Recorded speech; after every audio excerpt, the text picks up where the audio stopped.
Welcome to get excellence. आज के इस वीडियो में हम कवर करने वाले हैं बेसिक्स ऑफ कम्युनिकेशन के बारे में। जो इलेक्ट्रॉनिक्स एंड कम्युनिकेशन के अंदर एक सब्जेक्ट आता है वो है हमारे पास एनालॉग कम्युनिकेशन। तो एनालॉग कम्युनिकेशन काफ़ी इम्पॉर्टेंट सब्जेक्ट है जिसके अंदर से काफ़ी क्वेश्चंस कवर होते हैं। तो चलिए आगे बढ़ने से पहले आप इस चैनल को सब्सक्राइब कीजिए और जो भी गेट के एस्पिरेंट्स हैं, जो इलेक्ट्रॉनिक्स एंड कम्युनिकेशन के अंदर गेट को क्लियर करना चाहते हैं, तो हमारे इस चैनल को सब्सक्राइब करें। हम लोग ऐसा कंटेंट लाएँगे ताकि आप लोग हमारे इस वीडियो चैनल को देखते रहते हैं, तो काफ़ी नॉलेज गेन करेंगे और हो सकता है कि ईज़िली आप गेट को क्रैक कर सकें। तो चलिए बढ़ते हैं आगे और टॉपिक को ले लेते हैं। तो टॉपिक के अंदर है हमारे पास आज का टॉपिक है नीड फॉर मॉड्यूलेशन, यानी कि हम मॉड्यूलेशन क्यों करते हैं?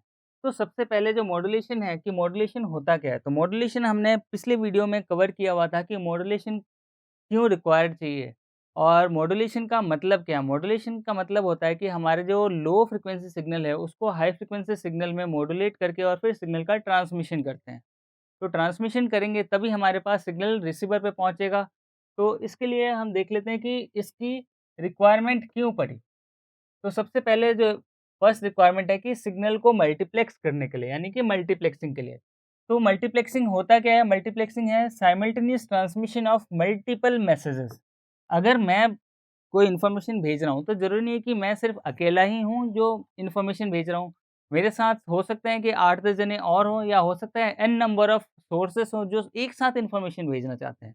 तो एक साथ अगर सारे इन्फॉर्मेशन एक ही कैरियर फ्रीक्वेंसी पे भेजेंगे तो सब आपस में मिक्स हो जाएँगे और सब मिक्स होने के बाद सारा का सारा नॉइज़ हो जाएगा। तो हम इन्फॉर्मेशन को डेस्टिनेशन तक पहुँचा भी दें, तो डेस्टिनेशन पे इन्फॉर्मेशन को अलग-अलग करना बहुत ही मुश्किल होगा या ऑलमोस्ट इम्प्रैक्टिकल या बोल सकते हैं कि इम्पॉसिबल होगा। तो उसके लिए हम क्या करते हैं कि मॉड्यूलेशन का यूज़ लेते हैं। तो मॉड्यूलेशन में हमारा जो मेन एम होता है कि मल्टीप्लेक्सिंग, यानी कि साइमल्टेनियस सिग्नल को अगर मैं मल्टीपल मैसेजेस हो उसको ट्रांसमिट करता हूँ तो उसको रिसीवर पे जाके हम सेपरेट कर पाएँ। तो अगर हम बिना मॉड्यूलेशन के ट्रांसमिट करें, if transmitted without modulation they will interfere. तो इंटरफेयर अगर होंगे तो सारे के सारे नॉइज़ हो जाएँगे, यानी कि हमारे लिए वो कोई इन्फॉर्मेशन रहेगा नहीं। तो चलिए नेक्स्ट देख लेते हैं नैरो बैंडिंग। नैरो बैंडिंग क्या कहता है कि इफ बेस बैंड सिग्नल, अगर बेस बैंड सिग्नल का रेंज लिया है 50 hertz to 20 kilohertz is transmitted directly, one needs very wide band antenna. अगर मैं डायरेक्टली ट्रांसमिट कर दूं सिग्नल को विदाउट मॉड्यूलेशन तो हमारे पास वाइड बैंड एंटीना चाहिए। वाइड बैंड एंटीना जिसकी फ्रीक्वेंसी बहुत ही ज़्यादा हाई हो। बट ये भी इम्प्रैक्टिकल होता है क्योंकि इतने वाइड बैंड एंटीना को जनरेट करना या बनाने के बाद इसको इंस्टॉल करना ये बहुत ही इम्प्रैक्टिकल सी बात है। वो हम देखेंगे अभी कैलकुलेशन करके। तो अगर हम ये लेते हैं तो बहुत वाइड बैंड एंटीना चाहिए। और अगर फ्रीक्वेंसी ट्रांसलेशन की बात करें तो improves a lot. Typical 1:200 ratio of band edge reduces to 1.01 for frequency range of 1 megahertz. अगर मैं बात करूँ सेवरल किलोहर्ट्ज़ की, तो अगर फ्रीक्वेंसी की रेशियो आ रहा है 1:200, तो अगर मैं इसको जस्ट 20 किलोहर्ट्ज़ से लेके मैं 1 मेगाहर्ट्ज़ तक लेके आ जाऊँ, तो इसका रेशियो रिड्यूस होके 1.01 तक आ सकता है। तो यानी कि हम एंटीना को ईज़िली डिज़ाइन कर सकते हैं अगर हम मॉड्यूलेशन करेंगे तो। तो चलिए देख लेते हैं आगे। नेक्स्ट जो आता है वो है मेज़र की एंटीना की साइज़, कि हम मॉड्यूलेशन करेंगे तो एंटीना की साइज़ पे क्या इफ़ेक्ट पड़ेगा। तो देखिए आता है नेक्स्ट साइज़ ऑफ एंटीना।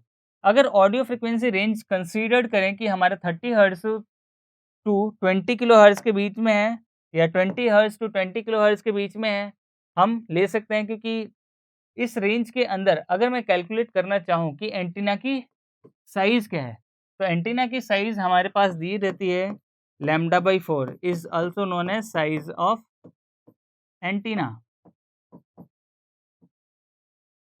तो यहाँ पे दे रखा है ए के अंदर कि अगर हमारे पास फ्रीक्वेंसी 30 हर्ट्ज़ हो, अगर मैं बात करूँ फ्रीक्वेंसी की तो फ्रीक्वेंसी दे रखा है 30 हर्ट्ज़ फॉर वेवलेंथ लैम्ब्डा दे रखा है हमारे पास 10,000 किलोमीटर। यानी कि एग्जांपल दिया हुआ है कि अगर हम 30 हर्ट्ज़ की फ्रीक्वेंसी लेते हैं तो हमारे पास वेवलेंथ कितना चाहिए 10,000 किलोमीटर। तो ये कैलकुलेशन होता कैसे है? तो यहाँ पे देखिए हमें पता है standard formula lambda equals to C upon F होता है। सी क्या होता है हमारे पास speed of light, light that is equals to 3 × 10⁸ metre per second, और हमारे पास फ्रीक्वेंसी दे रखी है, फ्रीक्वेंसी है 30 हर्ट्ज़ के लिए, तो मैं यहाँ पे 30 हर्ट्ज़ करूँ या तो ये क्या आ जाएगा, कैंसिल करूँगा तो ये हमारे पास लैम्ब्डा की वैल्यू हो जाएगी 10,000 किलोमीटर। और अगर हम एंटीना की साइज़ की बात करें तो एंटीना की साइज़ क्या हो जाएगी, लैम्ब्डा अपॉन 4। तो लैम्ब्डा अपॉन 4 करेंगे तो 10,000 upon 4 that is equals to 22,500 kilometre. अगर 2,500 किलोमीटर का साइज़ हो एंटीना का, तो क्या वो प्रैक्टिकल है कि हम उसको बना पाएँ या इसको इंस्टॉल कर पाएँ? तो यहाँ पे देखिए ऑलमोस्ट दिस इज़ इम्प्रैक्टिकल।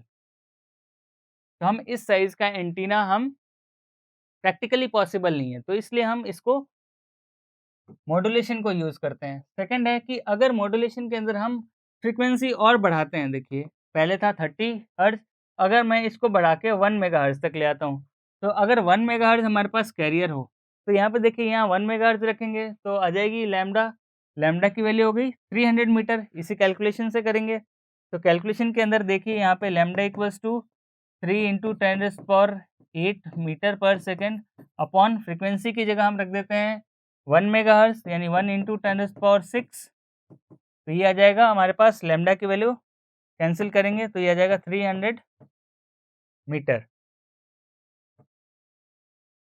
तो वेवलेंथ आ गई हमारे पास 300 मीटर। और साइज़ की बात करें तो एंटीना की साइज़ लैम्ब्डा अपॉन 4, तो 300 अपॉन 4, तो ये अराउंड आ रहा है 75 मीटर। तो ये देखिए ये भी बहुत ही बड़ा है, 75 मीटर भी एंटीना डिज़ाइन करना ऑलमोस्ट नॉर्मल मॉड्यूलेशन के लिए पॉसिबल नहीं है। होते हैं डिज़ाइन बट बहुत ही बड़े साइज़ के एंटीना होते हैं। तो इसको भी हम कंसीडर करेंगे बड़े साइज़ में है, लेकिन अगर मॉड्यूलेशन के अंदर कैरियर फ्रीक्वेंसी को और इंक्रीज़ कर दिया जाए, सपोज़ अराउंड 100 मेगाहर्ट्ज़, तो 100 मेगाहर्ट्ज़ कैरियर पे हमारे पास वेवलेंथ कितना आएगा, इसी कैलकुलेशन से करेंगे, तो वेवलेंथ आता है हमारे पास 3 मीटर। और एंटीना साइज़ की बात करें that is equals to lambda by 4, तो 7.5 मीटर। तो 7.5 मीटर का जो एंटीना है वो डिज़ाइनिंग भी प्रैक्टिकल है और इंस्टॉलेशन भी प्रैक्टिकल है। तो हम ईज़िली जैसे ही मॉड्यूलेशन के अंदर फ्रीक्वेंसी को इंक्रीज़ करते हैं तो उसकी एंटीना साइज़ बहुत ही रिड्यूस होता है, और रिड्यूस होने के बाद हम क्या कर सकते हैं, उसकी एंटीना को डिज़ाइनिंग एंड इंस्टॉलेशन ही बहुत ही आसान होता है हमारे लिए। तो इसलिए हम उस मॉड्यूलेशन का यूज़ लेते हैं। तो आप देख सकते हैं इस कैलकुलेशन से अगर हम और बढ़ाएँ, गीगाहर्ट्ज़ में जाएँ, तो ये हमारे पास समथिंग मीटर के अलावा मिलीमीटर में भी आएगा। तो जैसे ही हम जितनी फ्रीक्वेंसी इंक्रीज़ कर सकते हैं, उस हिसाब से हमारे पास एंटीना की डिज़ाइनिंग उतनी प्रैक्टिकल होगी और उसका इंस्टॉलेशन भी बहुत ही आसान होगा।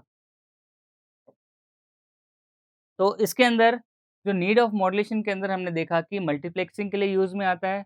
उसके बाद इसके बाद साइज़, जो एंटीना की साइज़ है उसको काफ़ी हम इम्प्रूव कर सकते हैं, क्योंकि बड़ा साइज़ का एंटीना डिज़ाइन करना ऑलमोस्ट इम्प्रैक्टिकल और इम्पॉसिबल होता है। तो छोटे साइज़ को या छोटे साइज़ में कन्वर्ट करना एंटीना को, उसके लिए हम क्या करते हैं, फ्रीक्वेंसी को इंक्रीज़ करते हैं। और फ्रीक्वेंसी को इंक्रीज़ कैसे करेंगे? हम डायरेक्टली जो मैसेज सिग्नल होता है उसकी फ्रीक्वेंसी रेंज तो फिक्स रहेगी। सपोज़ हम ऑडियो सिग्नल की बात करें, तो ऑडियो सिग्नल के अंदर हमारी जो फ्रीक्वेंसी रेंज आएगी 20 हर्ट्ज़ टू 20 किलोहर्ट्ज़। तो ये तो हमारे पास फिक्स है कि 20 किलोहर्ट्ज़ से हम बियॉन्ड नहीं जा सकते, अगर हमारे पास कोई इन्फॉर्मेशन ऑडियो में हो तो। तो उसके लिए हम कैरियर का यूज़ लेते हैं। तो कैरियर अगर मैं सपोज़ 1 मेगाहर्ट्ज़ ले लेता हूँ, तो 1 मेगाहर्ट्ज़ लेने पे क्या होगा, हमारा जो एंटीना का वेवलेंथ आ रहा था वो ऑलमोस्ट आ रहा था 7.5 मीटर। तो इस हाइट के एंटीना से या इस साइज़ ऑफ एंटीना से हम क्या कर सकते हैं, इस हमारे ऑडियो सिग्नल को ईज़िली ट्रांसमिट कर सकते हैं over a carrier of 1 megahertz.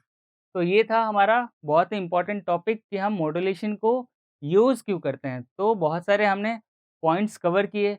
चलिए, ये आप लोगों को पसंद आया तो हमारे इस चैनल को सब्सक्राइब कीजिए और हमारे साथ जुड़े रहिए, ताकि हम इस टाइप की वीडियो आप लोगों के लिए लाते रहें और आप लोगों का नॉलेज बढ़ता रहे और होपफुली आप लोग गेट को क्लियर कर पाएँ।